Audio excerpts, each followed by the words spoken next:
My name is Brother Bede Mckeon, and I'm a professed monk, and I've been at the monastery almost 5 years, about 4.5. It'll be 5 years in September. Before I came to the monastery, I was a teacher. And before I was a teacher, I was a journalist for a few years. Both those experiences had their advantages and disadvantages.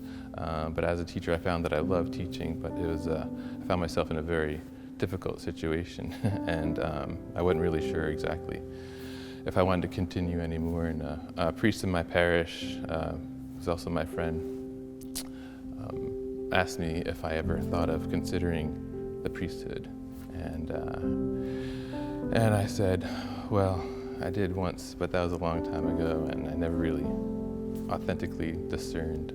And so at that age in my life, 45, 46, I started to really consider it, because I've heard it before. A few people had said that to me, but I thought it was just because I was single and going to church all the time. They thought I would be a good priest. But so I discerned, and I went to see a vocational director at Archdiocese of Atlanta, and I told him how much I loved prayer and reading and studying and literature. And he said, have you ever considered the monastery? And I knew about this monastery through St. Austin Review. They used to advertise in there, and I bought some lectures that were given here from the magazine, and it was the only one I could really think of. And so I came here, and I started to go through the liturgy, and I found that I really loved it. And one of the things that I loved so much about it was the structure. I think for a lot of people, doing the same thing day in and day out could get boring. For me, it was this anchor in my life, where outside in the world there is so much chaos, but here in the monastery there was order and form and structure, and through that order and form and structure, I was able to develop my prayer life and grow closer to God through that repetition. This monastery in particular, I really felt at home here. I felt that I was already sort of part of this family.